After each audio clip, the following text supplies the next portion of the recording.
Hey, welcome back to another day, another vlog. Well, different day, a new place.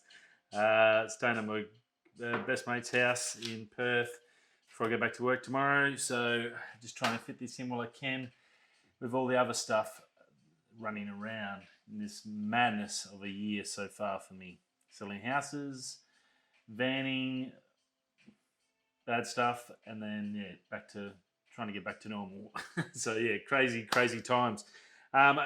Didn't get any editing obviously done last night. I did a fair bit yesterday morning. I sat down and I'm probably 90% of the way through the photos for the new video, so it's definitely going to happen this week. I'd say I'll just probably push it back to the weekend and then go from there. So it's a little bit erratic, the main video's coming out, so please forgive me for that. I'm doing the best I can in a tough and weird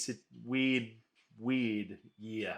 A lot of craziness has been happening. So, but they are looking good. The photos do look. There's some fantastic photos. It's going to be tricky, obviously, to narrow it down to that. Like normally, I want to do about 10 photos. I can split them up in either two lots of 5, and that normally gives me a minute or so on each, so I can fit a nice song in there.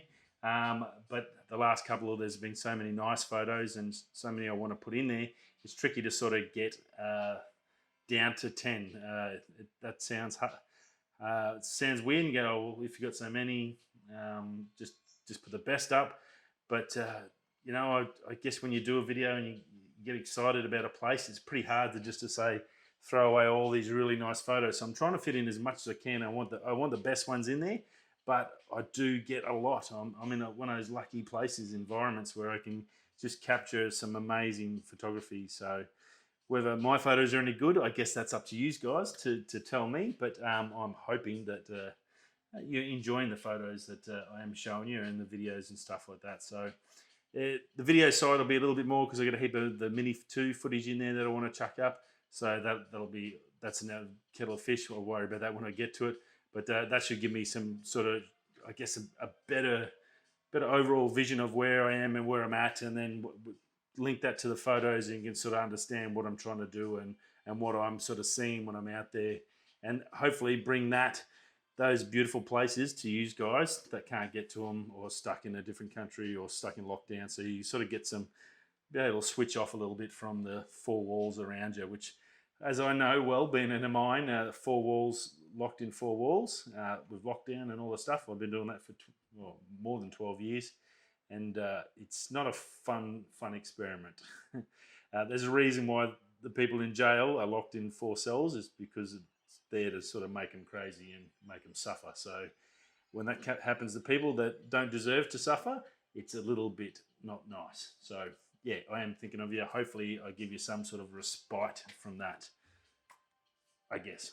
That's the plan. I guess that's what photography is all about, getting out, and like a good book, it takes your mind away from your everyday dramas and lets you live something that you enjoy, or some sort of passion. So, and that's what photography is all about. It does it for me. It takes away from a stressful life, job, all that sort of stuff, and it allows me to just switch off and just focus on one thing, and that's this gorgeous country that I'm lucky enough to live in. So enjoy it where you can, and hopefully you enjoy some of the stuff that has been coming out, and it will be coming out in the thing. There's some fantastic stuff coming up on the channel. So I've said it a couple of times, I've just got to get it all out in video.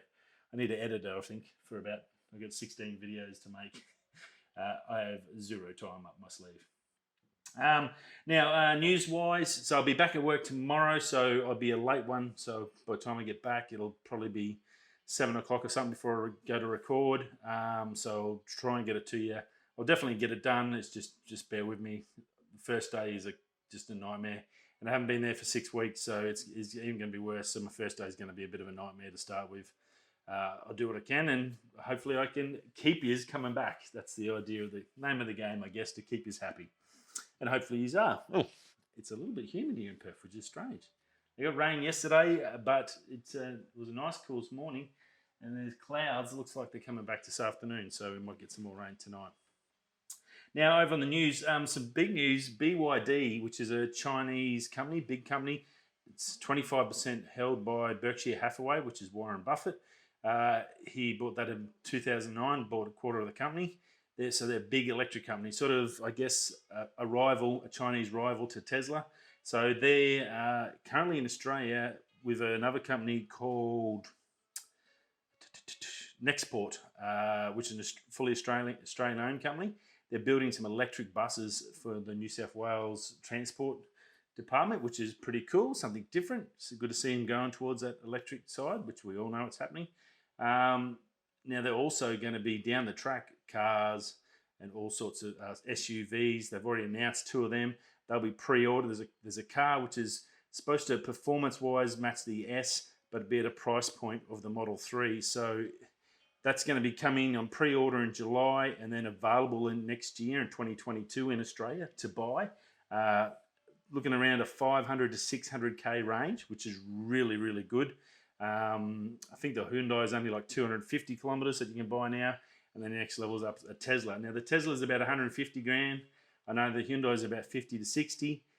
These are currently, the price range is about a 50 to 60. It said on the Wheels article. So pretty interesting. It'd be once they come out in pre-sale in July, I'll probably get some more prices just up on the car and the SUV.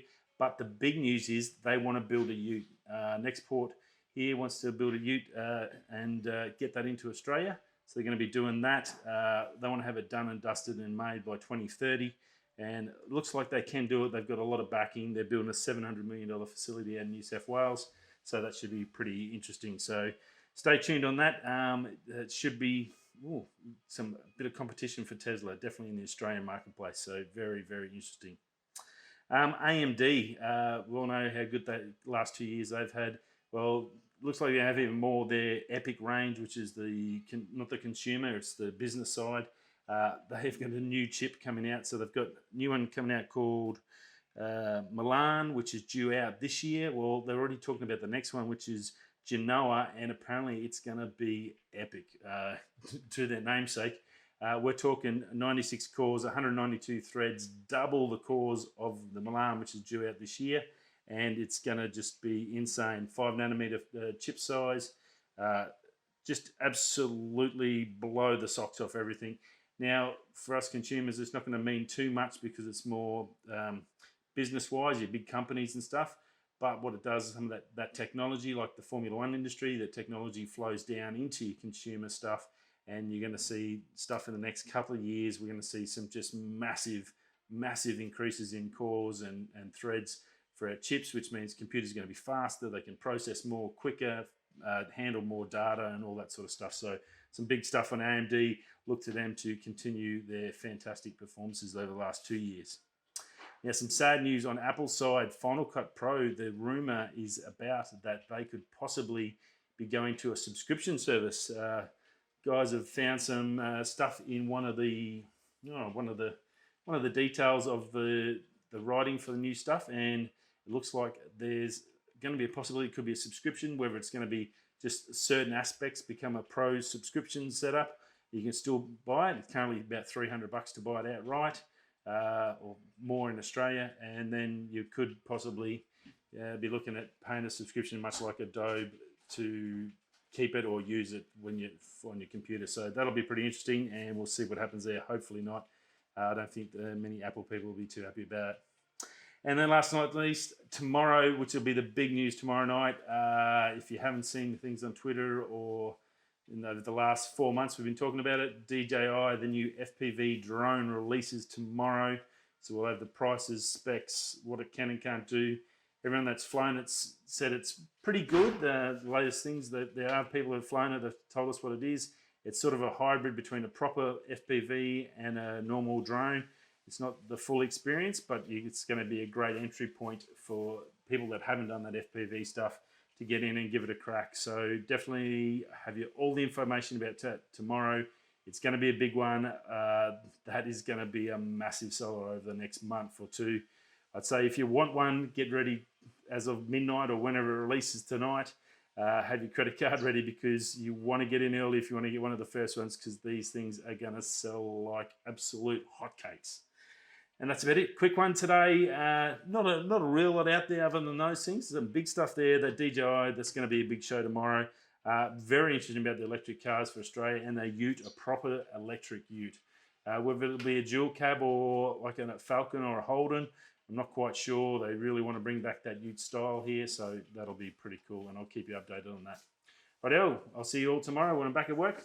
We'll be coming this way, that way. I'll catch you tomorrow. Peace.